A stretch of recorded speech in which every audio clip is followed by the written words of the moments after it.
ஏராளமான தோழர்களுக்கு ஒரு அதிர்ச்சியை ஏற்படுத்தியிருக்கிறது. இப்படியும் நடக்குமா என்று. ஆனால் இந்த எஸ்ஐஆரை இது குறித்து ஆழமாக பார்த்து வருபவர்களுக்கு, ஆய்வு செய்து வருபவர்களுக்கு இது ஒரு அதிர்ச்சி இல்லை. நாங்கள் இதை கிட்டத்தட்ட எதிர்பார்த்தோம். 63 லட்சம் வாக்குகள் டூப்ளிகேட்டாக இருக்கின்றன. 6 லட்சம் இஸ்லாமியர்களை கூடுதலாக நீக்கம் செய்திருக்கிறார்கள். எவ்வளவு நீக்கம் செய்ய வேண்டுமோ அவ்வளவுக்கு கூடுதலாக நீக்கம் செய்திருக்கிறார்கள் என்று பார்க்கும் பொழுது, இன்றைக்கு நீங்க பல எம்எல்ஏக்கள் ஜெயிச்சிருக்கிறத பார்த்தீங்கன்னு சொன்னா 20, 30, 100, 50 அப்படிங்கிற அடிப்படையில் தான் ஜெயிச்சிருக்கிறாங்க. இது ஒரு எதற்காக இந்த தேர்தல் ஆணையர் ஞானேஷ்குமார் 3 ஆண்டுகளுக்கு முன்னால், அதாவது 2023ஆம் ஆண்டு முதல் அவர் தலைமை தேர்தல் ஆணையராக நியமிக்கப்பட்டாரோ அதை தெளிவாக அவர் செய்து கொண்டிருக்கிறார் என்பதுதான் இன்று நாம் உண்மையாக பார்க்க முடியும்.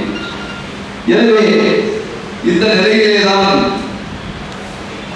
நாம் இந்த தமிழகத்திலும் இந்த குடியுரிமை தீர்மானிக்கின்ற இந்த எஸ்ஐஆர் வந்திருக்கின்றது. இந்த எஸ்ஐஆர் ஜூன் மாதம் 24ஆம் தேதி ஒரு அறிவிக்கையை கொடுக்கிறார்கள். நவம்பர் மாதம் வந்து தேர்தல் நடக்க இருக்கிறது, ஒரு 4 மாதங்களுக்கு முன்பாக என்று சொல்லும் பொழுது அந்த ஞானேஷ்குமார் சொல்ற என்ன சொல்றாரு தெரியுமா? புதுசா நாங்க ஒண்ணு செய்யறோங்க. இதுவரை தேர்தல் ஆணையம் குறிப்பாக 2002, 2003 என்ன செய்ததோ அதைத்தான் நாங்கள் செய்கிறோம் என்று சொல்லுகிறார். இப்ப 2002, 2003 என்னப்பா செய்தீங்க, அதை கொடுங்க உச்ச நீதிமன்றத்தில் கேட்டா அது நாங்கள் தர மாட்டோம். கொடுக்கல, உச்ச நீதிமன்றத்தில் கொடுக்கல. அஞ்சலி பரவாஜ் அவங்க ஆட்சி அவங்க ஒரு ஃபைட்டர் போராடி கேட்டாங்க, கொடுக்கல. ஆனா ஊடகவியலாளர்கள் கேட்ட பொழுது ஞானேஷ்குமார் என்ன சொல்றாரு? தொடங்கி வச்சிருக்க 2003 அந்த வாக்காளர் பட்டியல் அந்த தேர்தல் ஆணையம் என்ன செய்ததோ அதைத்தான் நாங்கள் செய்கிறோம் என்று சொல்லிவிட்டு அது என்னது என்றால் தொலைந்து விட்டது என்று சொல்லக்கூடிய தேர்தல் ஆணையம் இது உச்ச நீதிமன்றத்தில் இது பதிவாகியிருக்கு தோழர்களே. சரி, பிரசாந்த் பூஷன் கேள்விப்பட்டிருப்பீங்க, மிக பிரபலமான வழக்கறிஞர். அவர் திடீர்னு ஒரு நாள் ஒரு காலையில ஒரு 62 பக்கம் உள்ள ஒரு ஆவணத்தை தாக்கல் பண்றாரு. அந்த ஆவணத்துல என்ன சொல்லுதுன்னா, 2003 உள்ள அந்த தேர்தல் ஆணையத்தினுடைய விதிகளை எங்கிருந்தோ கண்டுபிடிச்சு கொண்டு வந்துட்டார். அதுல பாத்தீங்கன்னா 2003 என்ன செய்திருக்கிறார்களோ அதற்கு நேர் எதிர்மாறாக இந்த தேர்தல் ஆணையம் செய்கிறது. அது முக்கியமான செய்தி. 2003 அவங்க சென்ன எல்லா வாக்காளர்களும் அந்த ஃபார்மை கொடுக்கணும் அப்படின்னு சொல்லவே இல்லை 2003. ஆனா இப்போ அவ்வளவு பேரும் ஃபார்மை கொடுக்கணும்னு சொல்றாங்க. 2003 அல்லது அதற்கு முன்னால என்ன நடந்ததுன்னு சொன்னா, யாராவது சந்தேகப்படுறவங்க ரொம்ப ஃபியூ பெர்சென்ட், கொஞ்சம் பெர்சென்டேஜ் உள்ளவங்க தான் எப்ப நீங்க யாரு, அது 18 வயசு ரவியவங்க உங்களுக்கு டேட் ஆஃப் பர்த் கேட்பாங்க. இப்ப அப்படி இல்லை. எல்லாரிடமும் ஆவணம் கேள், எல்லாரும் ஃபார்ம் ஃபில்அப் பண்ணு அப்படின்னு சொன்னா இது என்ன அர்த்தம் கேட்டீங்கன்னு சொன்னா, அரசாங்கம் தேர்தல் ஆணையம் செய்ய வேண்டிய வேலையை மக்கள் கையில் மக்கள் தலையில் சுமத்துகிறது. இது முக்கியமான செய்தி. இரண்டாவது ஒரு விஷயம் என்னன்னு கேட்டீங்கன்னா, ஒரு மாதத்துல இப்ப கொடுக்கணும்னு சொல்றான். ஆனா 2003 அந்த காலகட்டத்துக்கு முன்னால ஓராண்டிற்கு மேலாக எடுத்துக்கொண்டார்கள். ஓராண்டு 2 ஆண்டு எடுத்துக்கொண்டார்கள். ஒரு நீண்ட காலமாக நடந்தது. இன்னொரு முக்கியமான செய்தி, அதற்கு பேர் எஸ்ஐஆர் இல்லை, ஸ்பெஷல் ரிவிஷன் தான். இப்போது என்ன சொல்றாங்க, ஸ்பெஷல் இன்டென்சிவ் ரிவிஷன். ஒரு பொய்யை திரும்ப திரும்ப தேர்தல் ஆணையம் சொல்கிறது, பல பொய்களை சொல்கிறது. அதில் இதுவும் ஒன்று. அதுபோல 2003 ஒரு முக்கியமான தகவல் என்னன்னு கேட்டீங்கன்னு சொன்னா, யார் உண்மையான வாக்காளர்கள்னா அவங்க சொல்றாங்க, இதற்கு முன்னால், அதாவது 2003க்கு முன்னால்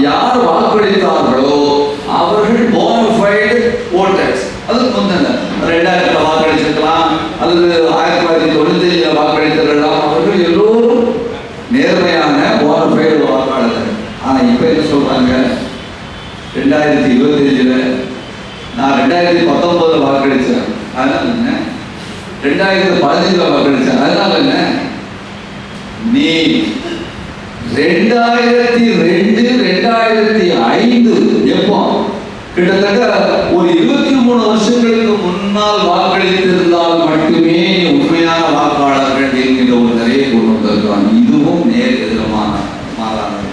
இப்ப இப்படியாக ஒவ்வொரு விஷயத்திலும் 2003க்கு எதிர்மாறான விஷயங்களை செய்யக்கூடிய இந்த தேர்தல் ஆணையம் பூசாமல் வெட்கம் இல்லாமல் இந்த பொய்யை சொல்கிறதை நம்ம பார்க்கிறோம். அப்போ உலகம் முழுக்க இந்த வாக்குரிமைகளை கொடுப்பது பற்றி வரும்பொழுது அமெரிக்கா உட்பட மேற்கு நாடுகளெல்லாம் அரசாங்கம் பொறுப்போடு செய்வது அப்படிங்கிறது ஸ்டேட் இனிஷியேட்டிவ், அரசாங்கம் முன்முயற்சி எடுத்து மக்களை வாக்காளர்களாக சேர்ப்பது ஒருமுறை. இந்தியாவில் என்ன நடக்குதுன்னா இதற்கு நேர் எதிர்மாறாக அரசாங்கம் முன்முயற்சி எடுத்து செய்வது இந்தியாவில், அங்க அமெரிக்கா போன்ற நாடுகளில் மக்கள் முன்முயற்சி எடுத்து செய்வது.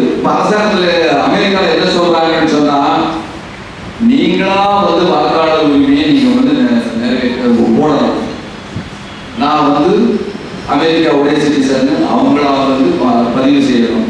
இப்படி எந்தெந்த நாடுகளில் உலகத்தில் நடக்குதோ அங்கெல்லாம் 10% 15% அவுட் ஆயிருக்கு.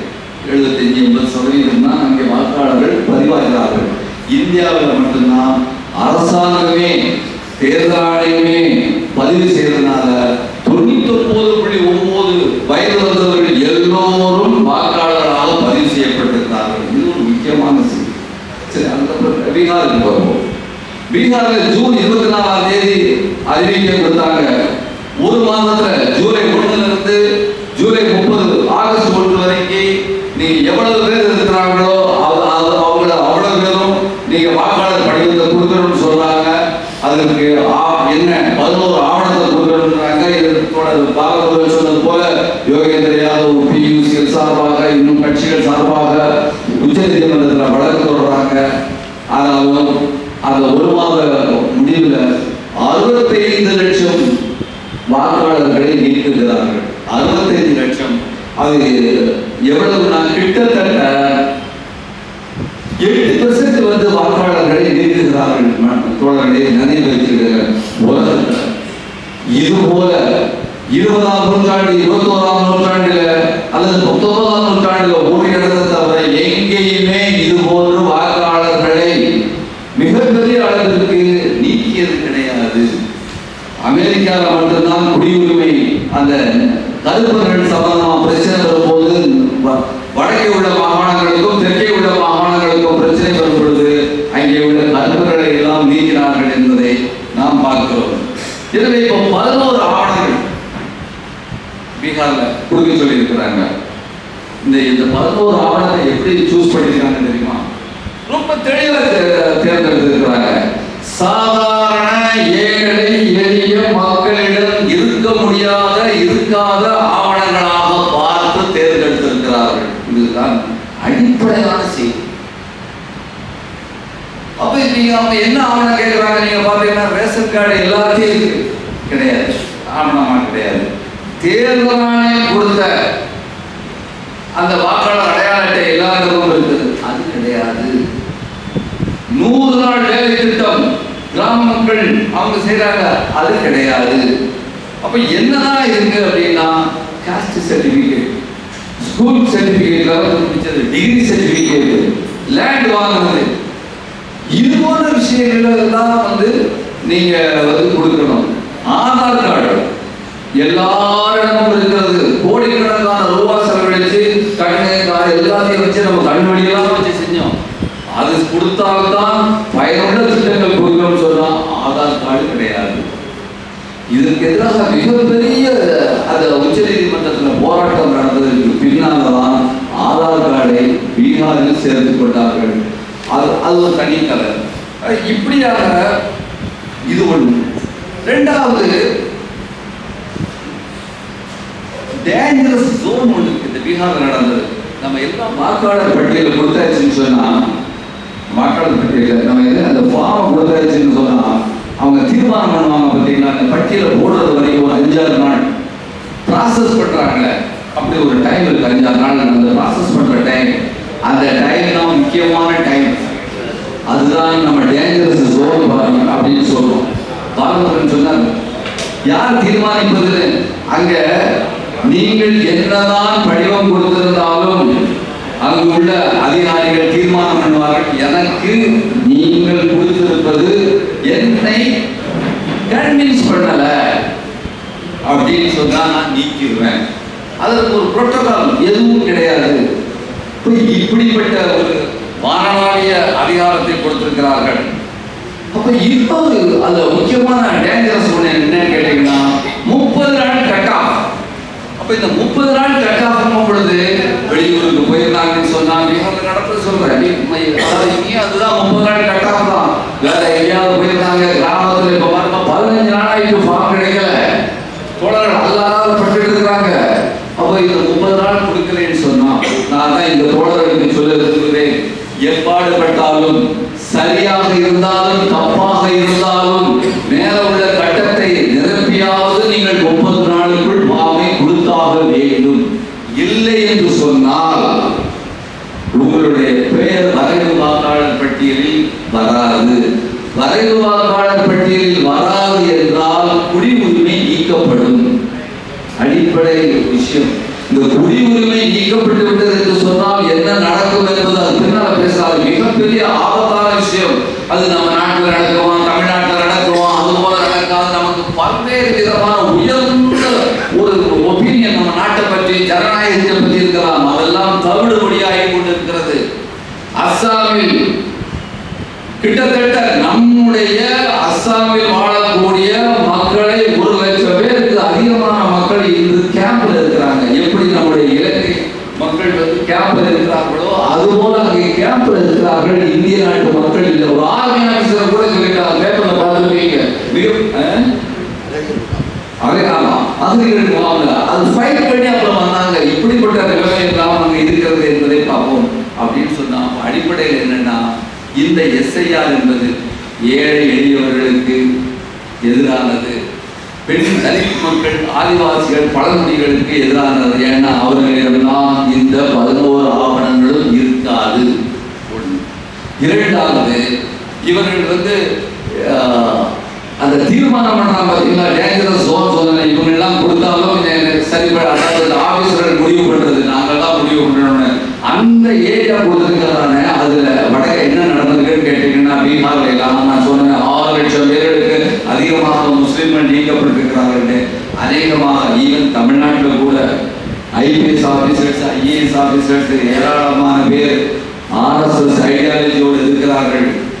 அவர்கள் சொல்லுவார்கள், நீங்க இவங்களெல்லாம் நீக்கிறீங்கன்னு சொன்னா நீக்க முடியும், அதற்கு பின்னால் இருந்து நீங்க கேட்க முடியாத நிலைமை. எனவே RSS இந்த ஒரிஜினல் ஐடியாலஜி என்னது? எல்லா மக்களுக்கும் வாக்குரிமை, அதை நீக்குகிறார். இஸ்லாமியர்களுக்கு நீக்குகிறார், தலித் மக்களுக்கு நீக்குகிறார். பெண்களுக்கு எதிரானது RSS ஐடியாலஜி. எனவே பெண்களிலிருந்து எப்படின்னு கேட்டீங்கன்னா அவர்களிலிருந்து அவர்களையும் நீக்குகிறாங்க. எப்படி நான் சொல்றேன்னு பார்த்தீங்கன்னா, அதாவது ஆதாரபூர்வமாக தோழர்கள் நீங்கள் குறிச்சு வச்சுக்கணும். எஸ்ஐஆர் நடப்பதற்கு முன்னால் 1000 ஆண்களுக்கு 914 பெண்கள் இருந்தார்கள் பீகார்ல. இப்பொழுது எஸ்ஐஆர் நடந்ததற்கு பின்னால் 1000 ஆண்களுக்கு 892 பெண்கள் தான் இன்று இருக்கிறார்கள். அப்பொழுது பெண்களை அவர்கள் நீக்கி இருக்கிறார்கள் என்பதை நாம் பார்க்கிறோம். அதுபோல இந்த பீகார் அந்த எஸ்ஐஆர் நடக்கிறதுக்கு முன்னால என்ன சொன்னாங்க தெரியுமா? ஏன் இதை நான் கொண்டு வரேன்னு சொன்னா, மிகப்பெரிய அளவிற்கு பர்மால இருந்து, அதாவது மியான்மர்ல இருந்து, பங்களாதேஷ்ல இருந்து முஸ்லிம்கள் ஊடுருவிட்டு இருக்கிறாங்க. நம்முடைய ரொட்டி, கபடா, மகான், நம்முடைய உணவு, உடை, இருப்பிடம் எல்லாத்தையும் சாப்பிட்டு இருக்கிறோம். நமக்கு எங்க கிடைக்கும்? ராகுல் காந்தியும் இந்த யாதவும், தேஜஸ்வரி யாதவும் அவர்களுக்கு ஆதரவாக இருக்கிறார்கள் சொன்னாங்க. அமித்ஷா, மோடி, பாஜக பிரச்சாரம் பண்ணாங்க.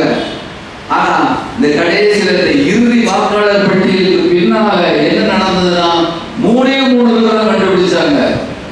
3 பேர் தான் கண்டுபிடிச்சாங்க, அதாவது ஊடுருவல்காரர்கள் இருக்கிறாங்கன்னு சொல்லிட்டு.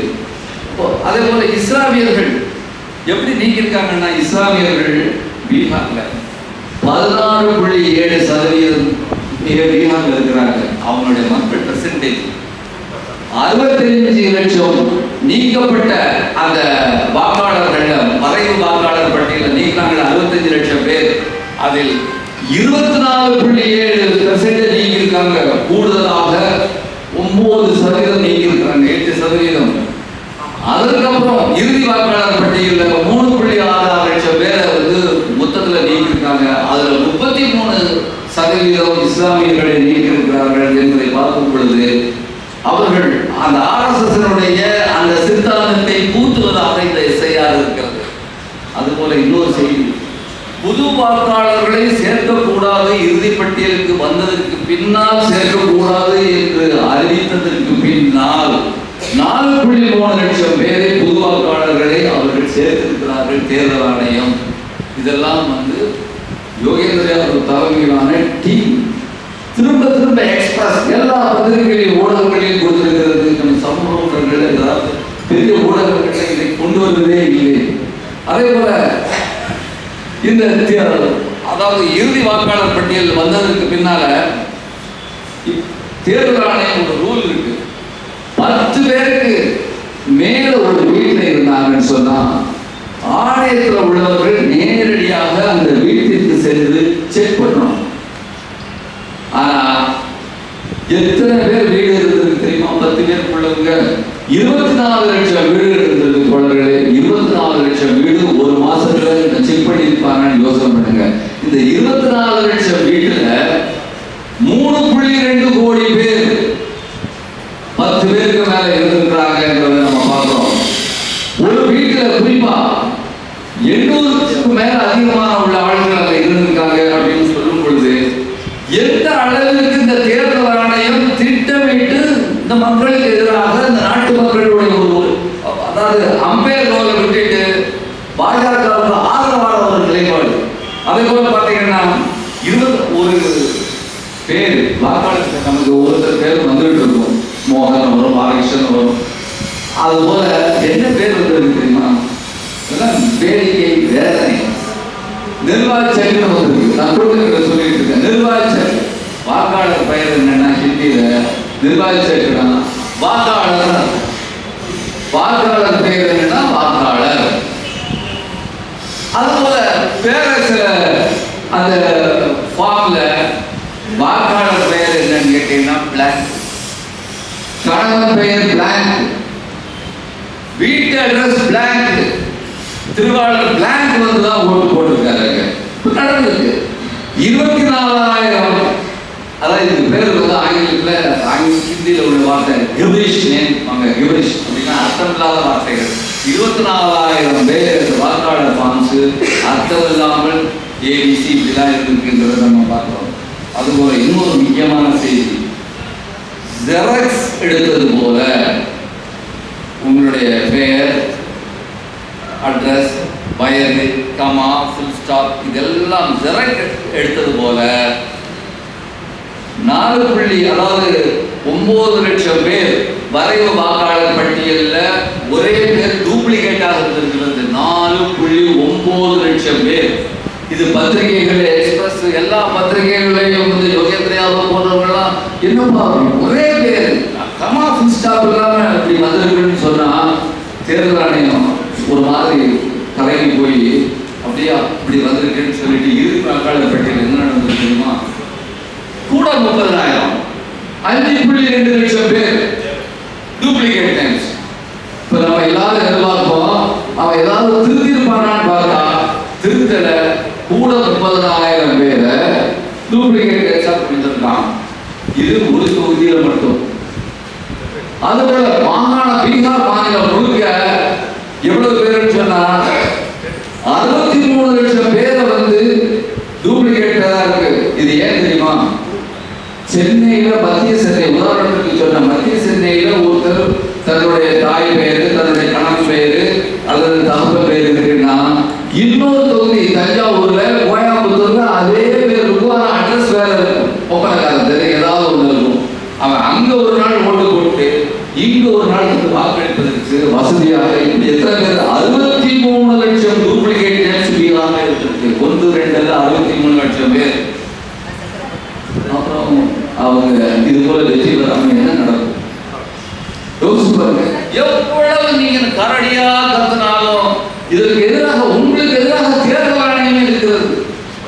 அப்புறம் இதை விட வேதனையான விஷயம், இந்த ஒரு மாசம் ஆட்சேபனை காலம்னு சொல்றான், அப்ஜெக்ஷன் பீரியட். அதாவது என் பேர் வரல அல்லது கூடுதலாக வேற மாதிரி வந்திருக்கு அப்படின்னு சொன்னா என்ன சொல்றாங்க தெரியுமா? இப்ப நமக்குள்ள வாக்காளர் திருத்த நோட்டிபிகேஷன் நம்ம கொடுத்ததுல பீகாரில் நடந்ததில் ஒரு ஆட்சேபனை கூட வரவில்லை, வெற்றிகரமாக நடத்தியதுன்னு சொல்றான். 4 லட்சம் ஆட்சேபனைகள் வந்திருக்கின்றன தோழர்களே, 4 லட்சம் ஆட்சேபனைகள் வந்திருக்கின்றன. அதுல பேராசிரியர் யோகேந்திர யாதவ் தலைமையிலான அந்த டீம் வந்து நமக்குள்ள ஆழ்வலத்தை வச்சு கிட்டத்தட்ட ஒரு 2.5 லட்சத்தை தான் டவுன்லோட் பண்ண முடிஞ்சது. 4 லட்சத்துல முழுக்க முடியல. 2.5 லட்சத்துல டவுன்லோட் பண்ணல. அதிசயம் என்ன தெரியுமா? 1,40,000 குறிச்சு எடுத்த தோழர்கள்ட்ட பேசுங்க. 1,42,000 ஆட்சேபனைகள் என்ன வந்திருக்கு தெரியுமா? ஐயா என் பேரை நீக்கிருங்க, நான் தெரியாம கொடுத்துட்டேன்னு சொல்லியிருக்கான். ஒரு மாசத்துக்கு முன்னாலதான் இவர்கள் வந்து என் பேரை சேர்த்துக்கோ அப்படின்னு சொல்லி கொடுத்துருக்கிறான். ஜூன் மாசம் 24ஆம் தேதிக்கு பின்னால இப்போதைக்கு நீக்கிது, என் பேரை நீக்கிறேன்னு சொல்லக்கூடிய அந்த இதை நம்ம பார்க்கிறோம். யோசிச்சு பாருங்க, இது என்ன நடந்திருக்க முடியும் அப்படின்னு இவங்களா ஆட்சேபனைகளை கொடுத்துட்டு இவங்களா செஞ்சிருக்கிறாங்க. அதை விட இன்னொரு முக்கியமான தகவல் தொடர்களே, 41 பேர் ஆட்சேபனைகள் கொடுத்திருக்கிறாங்க. என்ன ஆட்சேபனைகள் தெரியுமா? டிஎன் சேஷன் போன்றவர்கள் இருந்த ஒரு முக்கியமான தேர்தல் ஆணையம் 41 பேர் கொடுத்திருக்கிறாங்க. நாங்கள் இறந்து விட்டோம், எங்களுடைய பெயர்களை நீக்கி விடுங்கள் கொடுத்திருக்கிறாங்க. இமேஜின் பண்ணி பாருங்க, எங்கேயாவது நடக்க முடியுமா?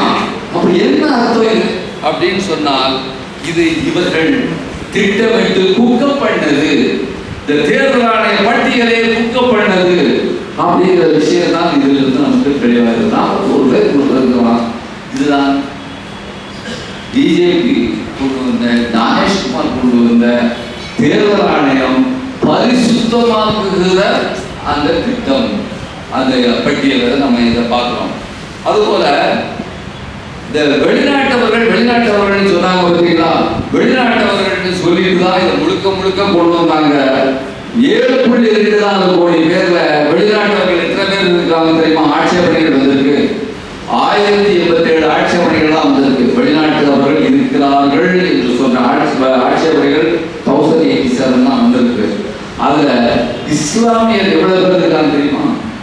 76 பேர் தான் இஸ்லாமியர் இருக்கிறார்கள் ஆட்சேபனைகள் வந்திருக்கு. இவர்கள் அந்த 76 பேர்களை வச்சுதான் பர்மாவில் வந்துட்டாங்க, லட்சக்கணக்கில் பங்களாதேஷ்ல வந்துட்டாங்க அப்படின்னு சொல்லிட்டு வந்து பிரச்சாரம் நடந்தது.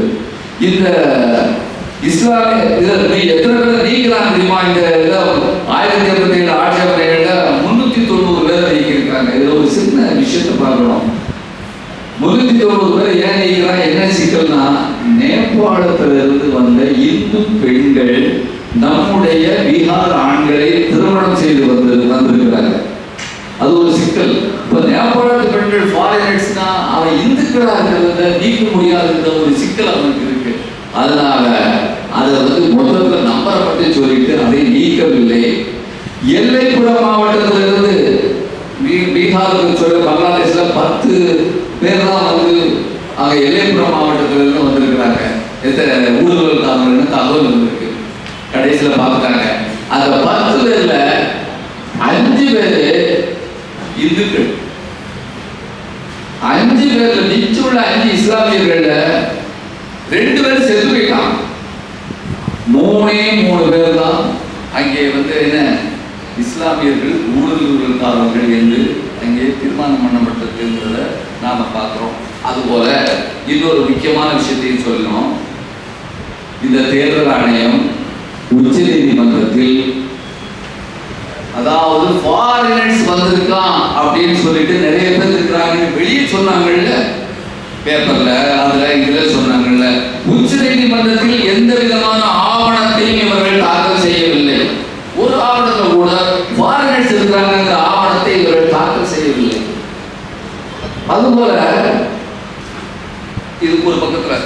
நம்ம நடந்திருக்கு. இப்போ தமிழ்நாட்டுக்கு வருவோம்.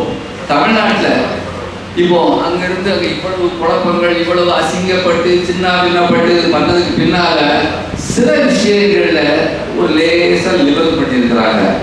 என்ன பண்ணியிருக்கிறாங்கன்னு கேட்டா, அதாவது கையெழுத்து போட்டு கொடுக்கறது, இந்த படிவங்களை கையெழுத்து போட்டு கொடுக்கறது நீங்க தான் இருக்கிறது அவசியம் இல்லை, உங்க குடும்பத்துல யாராவது இருந்து கொடுக்கலாம் அப்படிங்கிறத கொண்டு வந்திருக்கிறாங்க. பீகார்ல அப்படி இல்லை.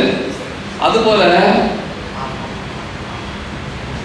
ஆவணங்களை படிவத்தோடு கொடுக்க வேண்டாம் அப்படிங்கிறதையும் இங்க வந்து சொல்லியிருக்கிறாங்க.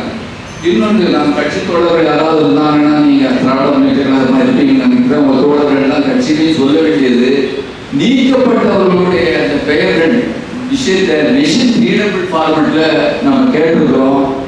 பீகார்ல கொடுக்க மாட்டேங்கிட்டாங்க. மிஷின் ரீடபிள்னு சொன்னா கம்ப்யூட்டர்ல கொடுத்து அந்த ஃபார்மெட்டை ஏற்றுறோம்னா எந்த காரணத்துக்காக நீக்கப்பட்டார்கள் அப்படிங்கிறத நமக்கு மொத்தமா கண்டுபிடிச்சிட முடியும். ஆனா இப்போதைக்கு என்ன நடக்குதுன்னா, என் பேர் நீக்கப்பட்டிருக்காங்க இல்லையான்னு தனித்தனி நபர்களாகத்தான் போய் கண்டுபிடிக்க முடியும் என்கிற விஷயத்தை கூட நம்ம பார்க்கிறோம். அப்புறம் இந்த ஒரு மாதத்திற்குள்ள இந்த படிவத்தை நாம கொடுக்கலன்னு சொன்னா, நான் முதலே சொன்ன விஷயம், ஒரு மாசத்துல கொடுக்கலன்னா பேர் நீக்கப்பட்டுரும். படிவங்களை கொடுக்கலன்னு சொன்னா கொடுத்து தப்பு இருந்ததுன்னா நீக்குவாங்க. அதுக்கு ஃபார்ம் நோட்டிபிகேஷன் வரும். அதை போய் நீங்க வந்து கொடுக்கலாம், அதை நம்ம பேசலாம், எனக்கு அப்ஜெக்ஷன் கொடுக்கலாம், அது வேற. படிவம் கொடுக்காமல் நீக்கப்பட்டு விட்டால் என்ன நடக்கும்னா, நீக்கியாச்சுன்னா அதற்கு அப்பீல் கிடையாது, அப்பீலே கிடையாது, ஹியரிங்கே கிடையாது. நீங்கள் சம்மரிலி அந்த இந்திய நாடு குடிமகன் என்கின்ற அடிப்படையில் இருந்தே நீக்கப்படுவீர்கள் என்பதுதான் இந்த முக்கியமாக ஃபார்ம் கொடுக்கலைன்னா அப்படிங்கிற விஷயம். இப்போ தமிழ்நாட்டை பொறுத்தவரைக்கும் 197 தொகுதியில 2002 கட் ஆஃப் இயரும் அங்க எஸ்ஐஆர் நடந்திருக்கு, ஸ்பெஷல் டிவிஷன். 37 தொகுதியில 2005 நடந்திருக்கு. சென்னையிலாம் 2005 நடந்திருக்கு. இப்போ நம்ம 2005ங்கிற விஷயத்தை பார்ப்போம். அநேகமாக கோயம்புத்தூருக்கு 2002ங்கிற விஷயத்தை தான் நம்ம கோயம்புத்தூர்.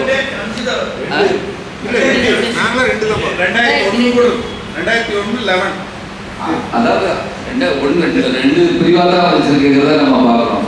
சரி, இப்போ ஏற்கனவே பாலகுமாரன் சொல்றதான் திரும்பியும் ஒரு விஷயத்தை நான் சொல்ல, அவர் சொன்னாரு 2000 அதாவது 3 வகையா இந்த வாக்காளர்களை பிரிக்கிறாங்க.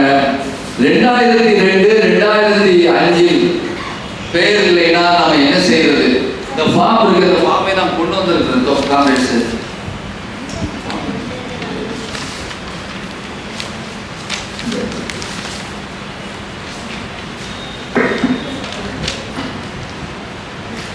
இந்த ஃபார்ம்ல இந்த முதல் பக்கத்துல உள்ள இந்த ஃபர்ஸ்ட் இந்த பகுதி இருக்கு பாத்தீங்களா, இதை நீங்க கண்டிப்பா நீங்க உங்க பேர் மேல இருக்கும், இந்த முதல்ல இருக்கும். இந்த 4-5 லைனை நீங்க ஃபில்அப் பண்ணிருக்க, முதல்ல உள்ளது இந்த 4-5 லைனை ஃபில்அப் பண்ணிருக்கீங்க. அது ஒண்ணு இருக்காது, மேல பேர் இருக்கு, மற்ற விஷயங்கள்லாம் இருக்கு. அதுக்கப்புறம் 2, 3 அப்படின்னு சொல்லிட்டு வந்து ஒரு கீழே ஒரு 2 பாக்ஸ் இருக்கு. இதுல இந்த கீழே உள்ள முதல் பாக்ஸ்ல 2002 அல்லது 2005 பெயர் இருந்தால் நீங்க அதுல பாகம் 1 பாகம் 2 அந்த பார்ட் அதெல்லாம் ஃபில்அப் பண்ணணும். அதான் நான் ஈஸியா சொல்லிட்டு போயிருக்கேன். 3 நாளா நான் வந்து என் பேரை கண்டுபிடிக்கிறதுக்கு தவறுதான் இங்க வந்து தொடரும். இந்த லேப்டாப்பை வச்சுட்டு உட்கார்ந்து ஐயோ அதை நீங்க நினைச்சு பார்த்தீங்கன்னா எப்படி நம்ம செய்ய போறோங்கிறது 2002 பேர் இருக்குன்னு எப்படி கண்டுபிடிக்காது? அது நம்ம 2002 சொல்லுங்க. இப்போ 2002 இப்போ இதுல 2002 2005 பேர் உள்ளவர்கள் முதல்ல இது பண்ணுங்க. அவங்க 3வது பாக்ஸை ஃபில்அப் பண்ணணும்ங்கிற அவசியம் இல்லை, அவங்க இல்லை. 2002 2005 அதுல பேர் இல்லாதவர்கள் இந்த பாக்ஸை ஃபில்அப் பண்ணணும், 3வது பாக்ஸை ஃபில்அப் பண்ணணும். இப்போ இந்த 3வது பாக்ஸை ஃபில்அப் பண்றவங்க அப்படி பேர் இல்லாதவங்க இருக்கிறாங்களே, அவங்கள ஒரு 3 டைம் ஜோன் 3 காலகட்டத்துக்குள்ள கொண்டு வராங்க. 3 டைம் ஜோன்ஸ் பேர் இல்லாதவர் 2002ல. 1வது வகை யாருன்னு கேட்டீங்கன்னு சொன்னா 1987 ஜூலை 1க்கு முன் பிறந்தவர்கள். 1987 ஜூலை 1க்கு முன் பிறந்தவர்கள் ஃபார்மை கொடுக்கணும். அதுக்கப்புறம் முதல்ல ஃபார்ம் எல்லாரும் கொடுத்தவங்க அடிப்படையில் சொல்லியிருக்கேன். முதல் மாசத்துல ஃபார்மை பூரா கொடுத்துருக்க, வேற எந்த ஆவணமும் கொடுக்க கூடாது. அதற்கு அப்புறம் இந்த 1987 ஜூலை 1க்கு முன்னால் பிறந்தவர்கள் நீங்க 11 ஆவணத்துல ஒரு ஆவணத்தை கொடுக்கணும். நான் ஏன் 12 சொன்னலைன்னு கேட்டீங்கன்னா, நீங்க கொண்டு வந்ததுக்கு அப்புறம் ஆதாரம் கொண்டு போனதுக்கு அப்புறம் அதை ஒண்ணு கொண்டாம அதையும் வச்சுக்கிடுங்க. ஏன்னா அது அடிப்படை ஆவணம் இல்லை என்கிறாங்க நீங்க அதை சொல்றது. சரி, இரண்டாவது வகை 1987 ஜூலை 1 முதல் அடுத்த கேட்டகரி, அதுல இருந்து டிசம்பர் 31 2004 வரைக்கும், அந்த இடப்பட்ட காலத்துல 2004 டிசம்பர் வரைக்கும் 1987 அந்த இடப்பட்ட காலத்துல இவர்கள் தன்னுடைய ஃபார்ம் முதல்ல கொடுத்துருவோம். அதுக்கப்புறம் தன்னுடைய ஆவணத்திற்கு, தனக்கான ஆவணத்திற்கு 11 ஒன்று கொடுக்கணும். பிளஸ் தன்னுடைய தாய் அல்லது தந்தையுடைய ஆவணத்தை ஒன்று கொடுக்கணும். இது இவங்க. சரி, இது முடிஞ்சு 2004க்கு பின்னால பிறந்தவர்கள் மூணாவது அவங்க என்ன கேட்டீங்கன்னு சொன்னா, அவங்க பேர் படிவத்தை கொடுத்ததுக்கு அப்புறம் அவங்களுடைய ஆவணம் கொடுக்கணும், அவங்களுடைய தாயோடைய ஆவணத்தை கொடுக்கணும், அவங்களுடைய தந்தையோடைய ஆவணத்தை கொடுக்கணும். இவ்வளத்தையும் கொடுக்கணும். கொடுக்கலன்னு சொன்னா உங்களை அதுல இருந்து நீக்கிடுவாங்கங்கிற விஷயம் தான் முக்கியமான செய்தி. இப்போ இப்படிப்பட்ட ஒரு நிலைமையில நான் சொன்னேன், நீங்க நிறைய ரீல்ஸ் ஓடிட்டு இருக்கு, யூடியூப்ல ஓடிட்டு இருக்கு.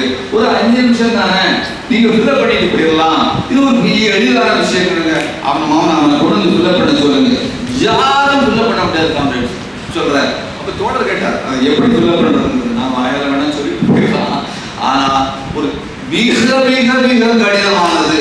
அப்ப நீங்க ஒரு டீமா தான் உட்காரணும் மக்கள்கிட்ட இப்போ முதல்ல போற உடனே முதல்ல அந்த ஃபார்முக்கு பின்னால, ஃபார்முக்கு பின்பக்கத்துல ஒரு லிங்க் கொடுத்துருக்காங்க. ஃபார்முக்கு பின்னால பின்பக்கத்துல ஒரு லிங்க் கொடுத்துருக்காங்க. அந்த லிங்கை நீங்க கிளிக் பண்ணி அது உள்ளுக்கு வெப்சைட் உள்ளுக்கு போங்க. நம்முடைய எலெக்ஷன் கமிஷனுடைய வெப்சைட் வருது. வெப்சைட்ல போனீங்கன்னு சொன்னா ஸ்டேட்டு கேட்கும். ஸ்டேட் அது ஸ்டேட் எப்படி கேட்கும்னு கேட்டீங்கன்னா வரிசையா இருக்கும். நம்ம புல் டவுன் மெனுன்னு கேள்விப்பட்டிருக்கீங்க. அடிச்ச உடனே அந்த மாதிரி ஏபிசிடின்னு வரும். அதில் தமிழ்நாடு டி வரைக்கும் எடுத்த உடனே தமிழ்நாடு அப்படிங்கிறத ஓகே பண்ணிட்டு, அதுக்கப்புறம் வலது பக்கத்தில் அதுக்கு அடுத்தது நீ என்னன்னா வியூன்னு போகணும். வியூன்னு போனதுக்கு அப்புறம் எந்த டிஸ்ட்ரிக்ட்னு கேட்கும். டிஸ்ட்ரிக்ட் அது நம்ம தமிழ்நாட்டில் அவ்வளோ டிஸ்ட்ரிக்ட்டையும் கேட்கும். அதுக்கப்புறம் அதுக்கு தகுந்தபடி அதுக்கு அசம்பிளி தொகுதின்னு கேட்கும். அப்போ இந்த டிஸ்ட்ரிக்டை கிளிக் பண்ணதுக்கு அப்புறம் அசம்பிளி தொகுதிக்கு போகணும். உதாரணமாக சென்னைன்னு சொன்னால் நீங்கள் நான் காஞ்சிபுரம்னு சொன்னால் ஆலந்தூர், அல்லது அங்கே திருவள்ளூர் சொன்னால் வில்லிவாக்கம், அல்லது நீங்கள் உங்களுக்கு கோயம்புத்தூர் எனக்கு தெரியல, அதனால கோயம்புத்தூர் அப்படின்னு சொன்னால் அதுக்கு தகுந்த எத்தனை தொகுதியோ 2 தொகுதியோ போனால் அதுக்கு தகுந்த தொகுதியை நீங்கள் கிளிக் பண்ணிடணும். கிளிக் பண்ணதுக்கு பின்னால அதுக்கு அடுத்து திருப்பி பண்ணினா இதுக்கு இடையில என்ன நடக்கும் தெரியுமா? லைன் நிறைய தடவை லைன் போயிடும். திரும்ப திரும்ப திரும்ப திரும்ப திரும்ப லைன் போயிடும். லைன் கிடைக்காது. உங்களுக்கு டக்கு டக்கு டக்குன்னு போட்ட உடனே லைன் கிடைக்காது. ஏன்னா கோடிக்கணக்கான மக்கள் இதுல ஃபுல்லா லைன்ல எங்கேஜ் பண்ணிக்கிட்டே இருக்கிறான். எல்லா நேரத்திலையும் போன்ல சாதாரணமா ஏற்க முடியாது. ராத்திரி கூட நீங்க பண்ணலாம். 11 மணி 12 மணி வரைக்கும் பண்ணலாம். அப்புறம் அதுக்கு அடுத்தது அந்த அது கண்டுபிடிச்சதுக்கு அப்புறம் உங்களுக்கு ஞாபகம் இருந்ததுன்னு சொன்னா, அந்த எந்த பகுதியில நீங்க வாக்களிச்சீங்க அப்படிங்கிறது உங்களுக்கு ஞாபகம் ஏதாவது இருக்குமா அப்படின்னு சொன்னா, அது அந்த ஸ்கூல் அப்படியே வரிசையா வரும். ஆலந்தூர் சொன்னாங்க எந்தன்னா அவ்வளவு தெரியும். வரிசையா அதை நீங்க பார்த்துக்கிட்டே போகணும். 100 200 300 போகணும். நீங்க பார்த்துக்கிட்டே போய் அதை கிளிக் பண்ண உடனே அதற்கு அடுத்தால அதுல உங்க பேரு மற்ற விஷயங்கள் நீங்க யார் உங்க பேரு, உங்களுடைய தாய் பேரு அல்லது கணவன் பேரு அப்படி போட்டீங்கன்னு சொன்னா என்ன முதல்ல வரும்னா no record found, no record found, no record found. 30 தடவை போட்டுருக்க நோ ரெக்கார்டு ஃபவுண்ட். முடியல.